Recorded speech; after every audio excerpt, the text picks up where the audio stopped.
A paz do Senhor, povo de Deus, louvado seja o nome do nosso Senhor Jesus Cristo.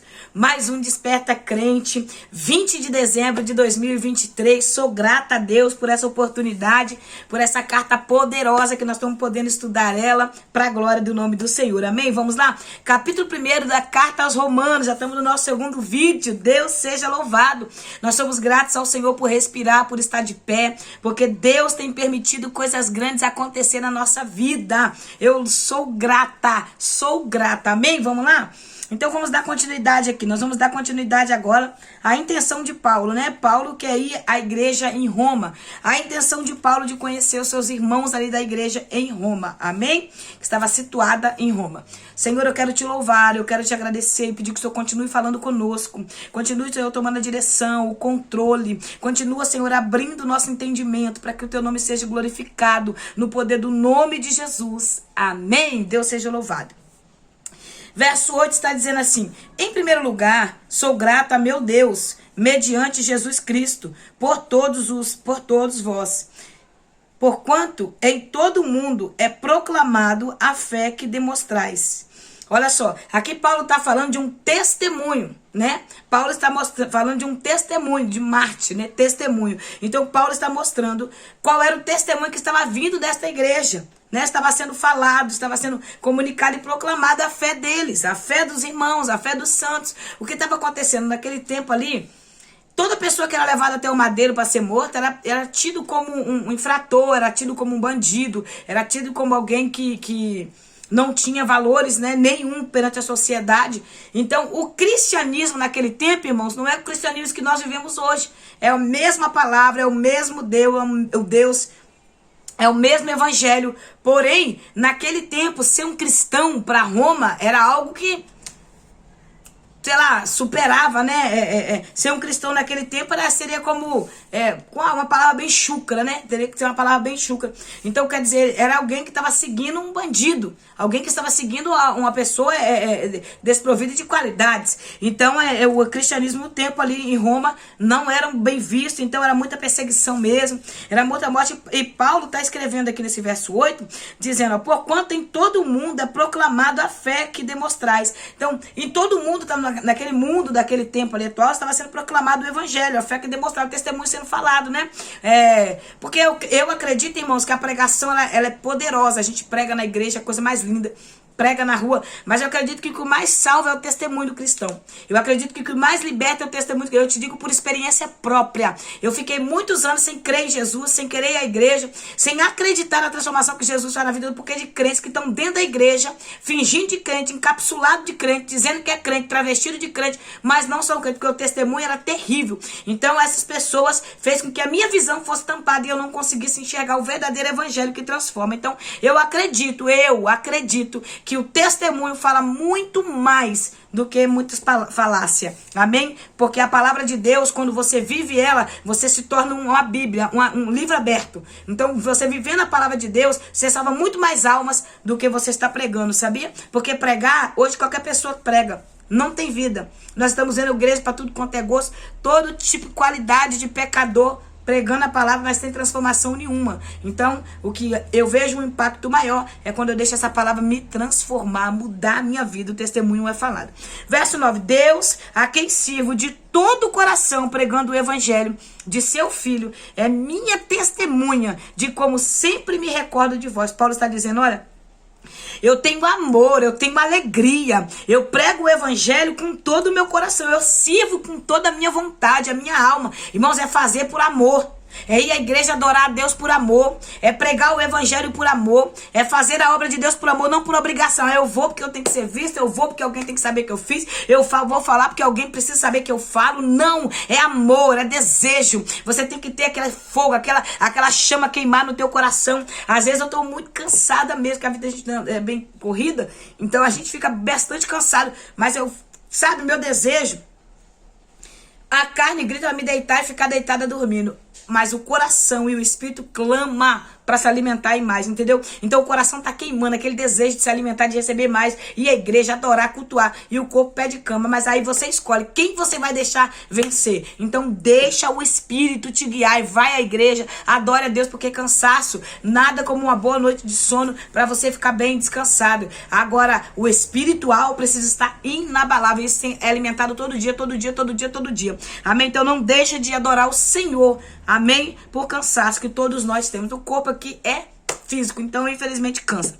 Aí ele vai estar falando que ele serve com todo amor, com todo carinho, o evangelho, e prega esse evangelho com muita verdade, com muito prazer. Ele está dizendo, e olha só, eu me recordo de vós em oração. Ele está dizendo assim, o meu Deus é testemunha de como eu oro por vocês. Eu não conheço vocês, não sei como vocês estão, mas eu oro por vocês. Paulo está expressando o desejo para a igreja de ir até eles, porque Paulo também queria que essa igreja o patrocinasse, enviasse como missionário para uma missão transcultural. Paulo tinha o desejo de ser enviado pela igreja de Roma. Então Paulo, ele está levando para a igreja de Roma, né, ali para Jerusalém onde ele está, ali perto de Secreia, ele está com um valor muito alto em dinheiro, e ali em Jerusalém ele precisa levar para os irmãos empobrecidos pela perseguição, que estava passando por dificuldade. Então muitas pessoas estavam de olho nessa quantidade de dinheiro que Paulo estava levando, e Paulo leva testemunhas com ele, porque o crente, irmãos, ele tem lá, quando ele mexe com dinheiro, ele precisa mexer com dinheiro, mas com pessoas junto com ele. Então Paulo pega testemunhas, não que ele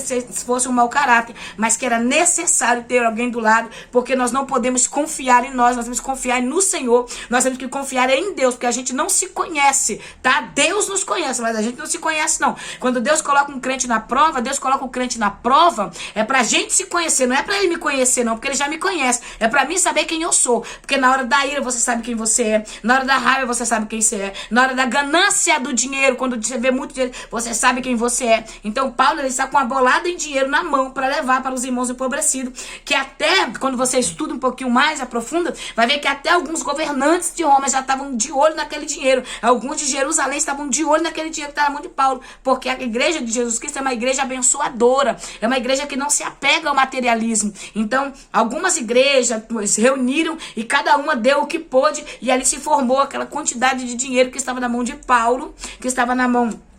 Como é o nome do irmão? Meu Deus, não posso errar aqui não. O nome dele, eu esqueci o nome do abençoado aqui. Paulo não estava indo só levar esse dinheiro. Deixa eu pegar aqui que tem aqui, achei.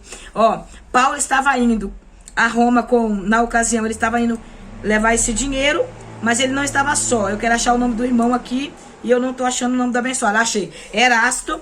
Ele estava indo com Erasto, ele estava indo com Quarto, ele não estava indo também com Gaio, porque ele precisava de pessoas junto com ele, porque a vida do cristão é transparente. Tem que ter transparência na vida do crente, na igreja de Jesus Cristo. Os líderes têm que ter uma vida transparente, as pessoas têm que saber o que entra, o que sai. Muitas vezes isso dá confusão na igreja, porque muitas pessoas não querem trazer relatório, e relatório tem que ter, muitos não aceitam, e aí vai indo essa confusão toda. Mas esse aqui não é o assunto, não quero entrar aqui, amém? Então Paulo está indo com esse dinheiro para levar, mas ele está escrevendo para Roma, para os irmãos ali na igreja em Roma. Ele não está escrevendo para os romanos, ele está escrevendo para os irmãos situados em Roma, que está com uma igreja ali na cidade de Roma, e por isso que a carta é aos romanos, né? Só que não é diretamente aos romanos, ele está escrevendo aos crentes situados em Roma. Então Paulo escreve essa carta mostrando a sua intenção, mostrando a intenção do seu coração. Verso 10 diz: em minhas orações, e rogo que agora, pela vontade de Deus, seja-me aberto o caminho para que, enfim, eu vos vá visitar.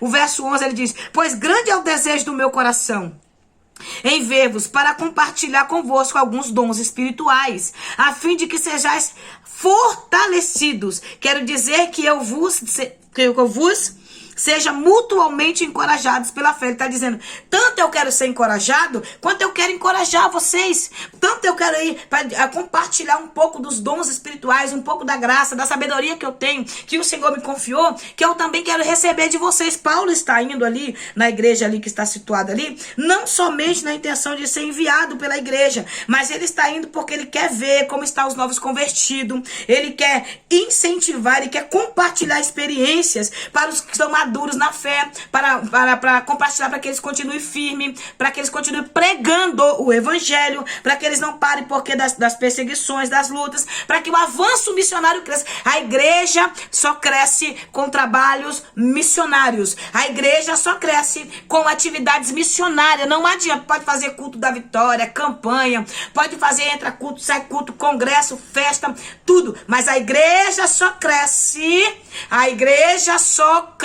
tenda só se alarga com o trabalho evangelístico. Hoje nós estamos vendo que o diabo cegou o entendimento de muitos, porque a Bíblia diz que em 2 Coríntios, capítulo 4, verso 4, que o Deus desse século cegou o entendimento de muitos. Quem são esses muitos? Crentes. Então nós estamos vendo hoje pastores que não gostam de evangelizar mais. Nós estamos vendo liderança que atrapalha o trabalho de evangelismo. Nós estamos vendo pessoas que disputam para mostrar que são, mas não são e não fazem. Então nós estamos vendo nos dias atuais aonde o inimigo colocou um movimento gospel dentro da igreja, que agora o povo quer fazer festividade, quer fazer congresso, quer fazer conferência, e por aí vai. Quer fazer campanha, quer fazer culto da vitória, culto não sei o que, Satanás solta o que é meu, o diabo lá o que é meu, e vai, mas não quer fazer trabalho de evangelização. E quando tem alguém que faz, não dão crédito. Digo de experiência, irmãos. Eu fiz evangelismo durante muitos anos, 3 anos e meio. Eu evangelizava nas ruas, pregava nos pontos de ônibus, pegava as madrugadas nas praças, nas Cracolândia, e não tinha esse valor. Hoje, as pessoas reconhecem a chamada de Deus na minha vida pelo fato de hoje Deus está pela misericórdia glorificando o nome dele. Mas quando eu fazia essa obra com meu filho, fizemos durante 3 anos e meio, hoje eu faço a obra missionária ainda. Não atuo tanto como eu atuava antes, que o certo a gente tem que entender isso. Eu não atuo mais na obra missionária nas ruas como eu atuava antes, né? Mas ainda eu continuo muito com visita nos lares, né? Faço trabalho evangelístico, mas não como era antes. Antes minha vida era voltada para isso. Eu pregava terça e quinta nos pontos de ônibus, as madrugadas toda segunda-feira numa praça perto da minha casa, as madrugadas eu ia quarta-feira, sexta-feira as madrugadas de evangelismo na rua. Nossa, eu tenho maior vontade de voltar a fazer isso. Hoje tá muito puxado pelo fato dos horários que a gente acorda e dorme. O meu esposo também agora não tem como me acompanhar, porque era ele que levava, ele que trazia, né, pra gente estar aí. Ele não botava a cara na frente, mas ele tava ali atuando por trás. Ele é uma bênção na minha vida. Meu esposo, graças a Deus, sou grata pela vida dele. Então hoje já tem essa debilidade, porém também pela vida itinerante que hoje Deus, pela misericórdia, me confiou, que está pregando. Mas, irmãos, a igreja só cresce com obra missionária. Mas esse ano agora, em nome de Jesus, nós vamos voltar a trabalhar mais, né, no campo, mais no campo que é necessário. Tá carente, o campo missionário tá carente. Nós estamos vendo pessoas que querem ser pregadores das nações, conferencistas. Nós estamos vendo pessoas que querem ser cantor, que só querem saber de ser reconhecido e ter talento pela fama. Mas e o evangelho, o trabalho missionário tá sempre ficando para trás, tá sendo descredibilizado, não tá tendo muito valor. E a gente precisa entender que o trabalho missionário precisa ser valorizado. Vamos lá? E não desejo, irmãos, que desconheçais que por muitas vezes planejei visitar-vos, contudo tenho sido impedido até esse momento. Meu objetivo é conhecer algum fruto espiritual entre vós, assim como tenho alcançado entre os gentios. Ele está dizendo, irmãos, eu tenho muito desejo de ir, mas o Espírito de Deus tem que pedir ele de ir. Paulo, ele não era direcionado pela sua própria vontade, ele era direcionado pelo Espírito de Deus. Então, o Espírito do Senhor levava ele aonde o Senhor queria usar ele. Não é como hoje, não, que as pessoas vão lá e dizem que foi Deus, mas é eles mesmo, vontade deles, só faz o que Deus quer, só prega o que ele quer. Foi Deus, coisa nenhuma, é só a sua vontade, ponto. Prega aquilo que o povo quer ouvir, fala aquilo que o povo quer escutar, faz aquilo que o seu coração, o seu desejo quer, mas não faz a vontade do próprio Deus, que às vezes a vontade de Deus para minha vida vai constranger a vida do irmão, às vezes a vontade do Senhor para mim vai constranger a sua, então as pessoas não querem mais confrontar as pessoas. Então nós estamos vendo evangelho sendo distorcido, a palavra de Deus sendo distorcida. Paulo escreve na segunda carta aos Coríntios, no capítulo 4, verso 2, que a palavra de Deus não pode ter nenhum desvio, não pode ser desviada, não pode ser alterada, tem que ser pregada como ela é. Mas nós somos pessoas hoje atualmente que pega a mensagem e prega aquilo que o povo quer ouvir. Irmão, eu não subo no altar para pregar o que o povo quer ouvir, eu vou pregar o que Deus quer para a sua igreja. para a sua igreja. Porque quem vai prestar conta dos meus atos para Deus sou eu. Então, quando o Senhor mandar eu abrir minhas abra tuas mãos, que eu quero ver as tuas obras, sou eu que vou prestar conta das minhas obras para o Senhor. E você vai prestar conta das suas obras. Então, a gente precisa dessa responsabilidade e buscar a sensibilidade para ouvir a Deus. Amém? Para não perder a visão nesse tempo. Então, Paulo, ele vai falar para os irmãos a intenção dele, o desejo que ele tem no coração, né? Paulo, quer conhecer a igreja de Roma, que é predominante gentílica. A igreja ali de Roma é predominante gentílica, né? Muitos gentios ali, que tinha gregos, tinha judeus, mas uma igreja bem predominante gentílica. E ele vai ver também como viviam os novos convertidos, também quer encorajar os irmãos para continuar fazendo a obra missionária, para o avanço da obra missionária, para a evangelização. Também vai falar que tem desejo de fortalecer os irmãos e ser fortalecido pela fé que ele escutava, né, dos irmãos lá. O testemunho, como eu falei no verso 8, que o testemunho da fé dos irmãos estava sendo falado, citado. E ele também vai falar que o desejo do coração dele era ir, mas ele era impedido pelo Espírito até o momento da vontade do Senhor, até aquele momento. Só que a gente vai entender que quando Paulo vai a Roma, Paulo vai preso. Paulo não vai livre. Muito forte isso, né? O desejo do coração dele era ir ver os irmãos da igreja, mas ele vai preso, ele vai como um presidiário. E ali é onde ele acaba morrendo. Vamos lá? Eu sou devedor tanto a gregos quanto a bárbaros, tanto a sábios como a ignorantes. Olha só, esse verso 14 ele está dizendo. Gente, isso aqui é muito forte. É muito forte. Ele está dizendo, eu sou devedor. Quem deve, irmãos? Se eu compro algo na sua mão e eu não pago, eu estou devendo a você, né? Então, ele está dizendo assim, eu sou devedor. Eu devo isso a vocês, eu quero ir, eu devo cumprir, eu quero ir. Irmãos, isso é algo muito sério. A pessoa tem tanta vontade de ajudar a outra que ele se sente um devedor. Ele se sente em falta, ele se sente em falha. Olha, isso é um sentimento que precisa brotar e nascer em nós, irmãos. Sentir o desejo de ajudar a pessoa, que se não ajudar vai se sentir um devedor, vai se sentir como se estivesse devendo. Caloteiros não, pessoas caloteiras compram e não sente nada. E tem um bocado assim, tá? E a maioria estão se escondendo dentro da igreja. Então a gente sabe que tem pessoas que não está nem aí, que não sente remorso, sente nada. Mas tem pessoas que enquanto não faz, não paga. Eu sou assim. Enquanto você não paga aquele último centavo, eu não sossego, eu não consigo dormir direito. Eu quero limpar o meu nome. Porque eu preservo o meu nome. Porque quando eu preservo o meu nome, eu preservo o nome de Jesus. Quando eu preservo o meu nome, eu estou preservando o nome do Eterno na minha vida. Então é isso que Paulo está dizendo. Que ele se sente como um devedor para os irmãos. Aí ele vai falar tanto para bárbaros. Por que bárbaros? Porque os gregos, todos aqueles que não fossem grego, que falassem uma outra língua, eles tinham como bárbaros. O jargão deles chamava como bárbaros. Então Paulo está dizendo que ele prega para toda classe de pessoas.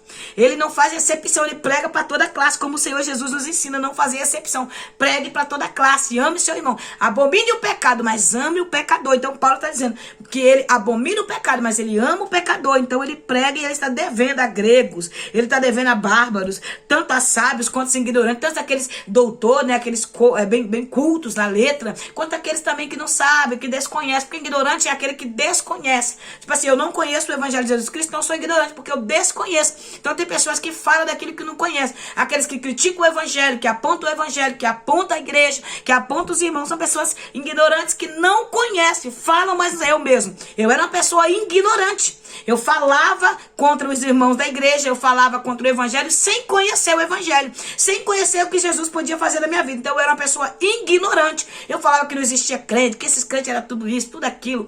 Falava com palavrão, né? Que esses crentes eram tudo aquilo outro, xingava. Meu Deus, era tanta coisa que eu falava, ignorante. Eu não sabia do que eu estava falando. Desconheci o Evangelho. Hoje eu sei que o Evangelho de Jesus Cristo, ele confronta a soberba do homem. Ele confronta a ignorância do homem. Por quê? Porque é graça, é favor e merecido, aleluia. Deus é fiel. Aí o verso 15, para a gente encerrar agora, diz assim: de modo que em tudo o que depender de mim, estou preparado para anunciar o Evangelho. Também a vós que estáis em Roma. Ele diz: eu estou disponível.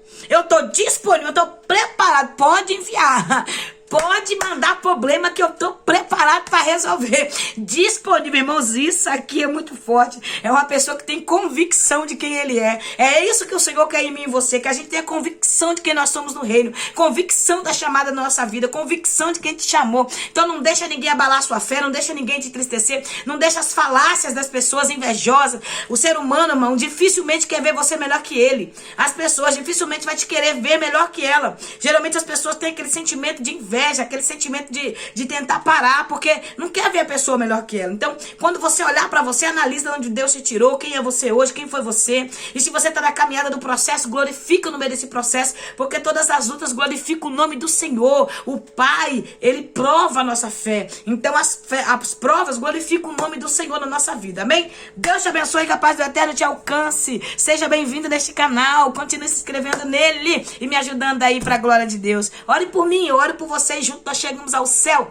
Que Deus te abençoe, que a tua casa seja um celeiro de bênção, que a tua casa seja um ambiente de paz e de alegria, e que nessa caminhada que nós estamos chegando agora aí para a noite de Natal, para a virada de ano, nós possamos ter um final de ano abençoado, com muitas vitórias, com muita alegria, e tudo que nós viemos viver na presença do Senhor seja experiências extremas, sim, pode ser extrema, mas que glorifique o nome do Senhor em nossas vidas, e que nós permanecemos firmes para a glória de Deus. Que Deus te abençoe. Se Ele permitir, a gente volta amanhã, tá bom? Deus te abençoe.